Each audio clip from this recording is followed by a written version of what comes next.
योगिता रामचंद्र तोडकर, विशेष तज्ञ physiotherapist, diet, Pune. आज आपण 21 दिव्यांग प्रकारांमधील मस्क्युलर डिस्ट्रोफी या दिव्यांग प्रकाराबद्दल माहिती घेणार आहोत। मस्क्युलर डिस्ट्रोफीला मांसपेशी दुर्विकास असंही म्हटलं जातं।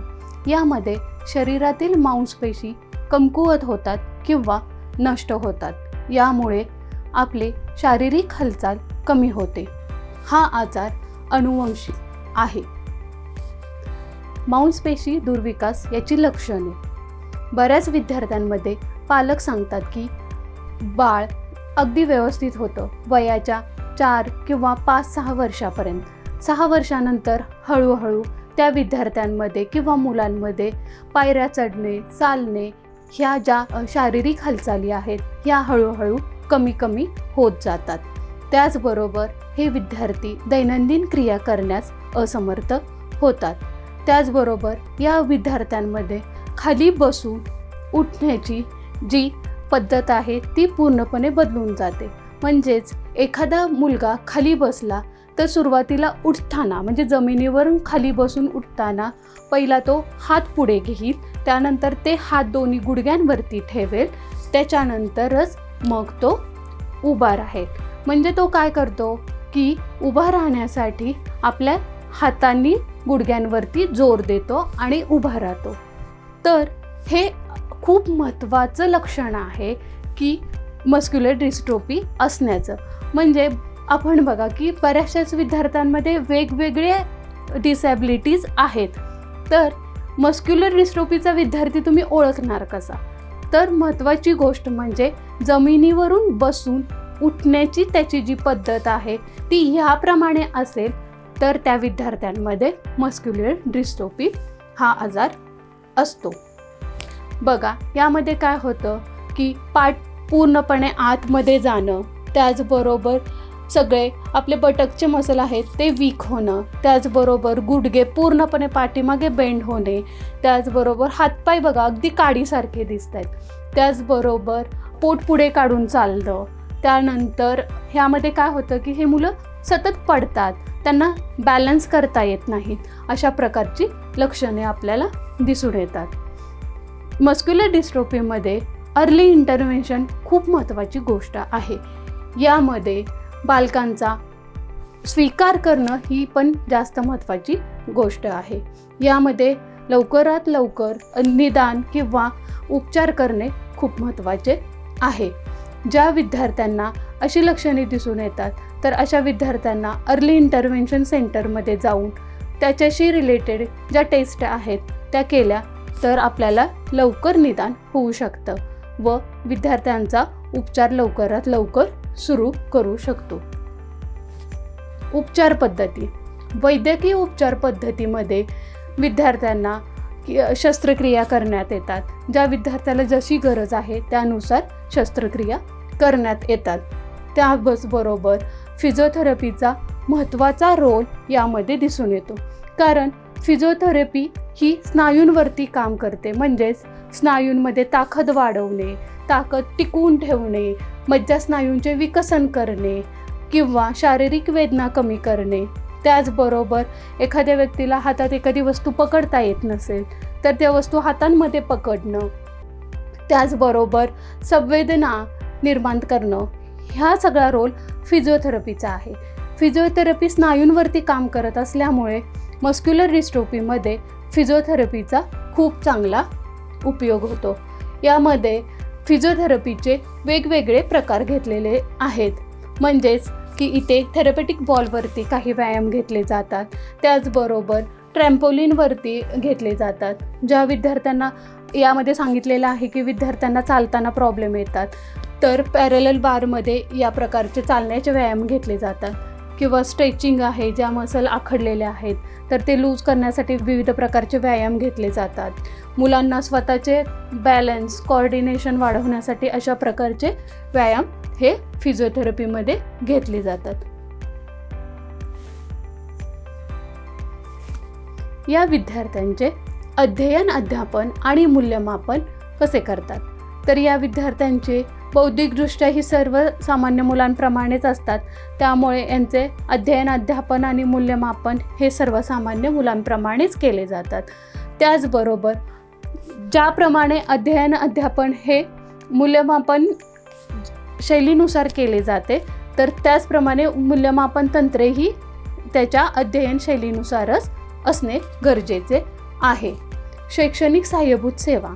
या विद्यार्थ्यांना गरजेनुरूप मॉडिफाईड चेअर असेल, ज्या विद्यार्थ्यांना बसण्याचा प्रॉब्लेम असेल अशा विद्यार्थ्यांना कॉर्नर सिटिंग असेल, कॅलिपरची गरज असणाऱ्या विद्यार्थ्यांना कॅलिपर असेल, त्याचबरोबर ज्या विद्यार्थ्यांना उभं राहता येत नाही आहे, चालता येत नाही आहे, शाळेतून घरी किंवा घरातून शाळेत जाण्यासाठी व्हीलचेअरचा वापर केला जातो, ती म्हणजे ज्या विद्यार्थ्यांना चालता येत नाही आहे तर पण त्यांचे हात स्ट्रॉंग आहेत, तर अशा विद्यार्थ्यांसाठी 3 चाकी सायकलचा वापर केला जातो. कुबड्या, रोलेटर इत्यादीच्या साहाय्याने विद्यार्थी चालू शकतात. अशा विद्यार्थ्यांना कुबड्या, रोलेटर हे साधन साहित्य दिले जाते.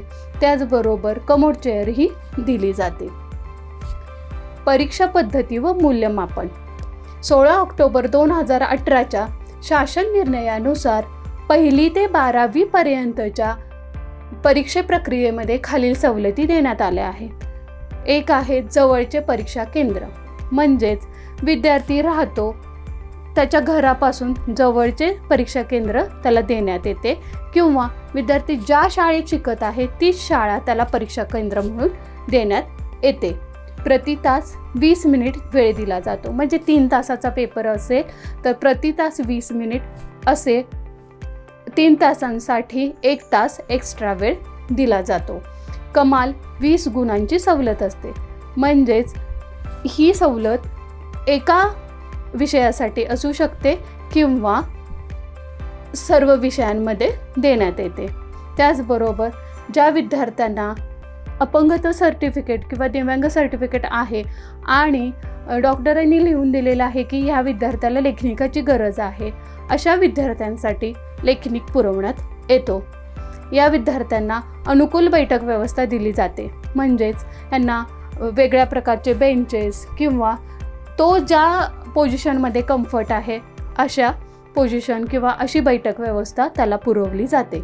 त्याचबरोबर अनुकूल साहित्य साधने, म्हणजे विद्यार्थ्यांना साधा पेन पकडता येत नसेल तर वेगवेगळे रायटिंग ॲडॅप्टिव्ह डिव्हायसेस, त्याचबरोबर वेगवेगळे पेन्सिल ग्रिप्स असतात, अशा पद्धतीचं साहित्य या विद्यार्थ्यांना दिलं जातं. आता मूल्यमापन प्रक्रियेमध्ये कोणत्या सवलती दिल्या जातात?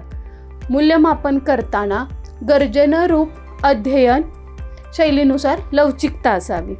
त्याचबरोबर सर्वसामान्य विद्यार्थ्यांप्रमाणेच यांची प्रश्नपत्रिका असते, पण शिक्षकांनी त्याचं सुलभीकरण करणं गरजेचं आहे.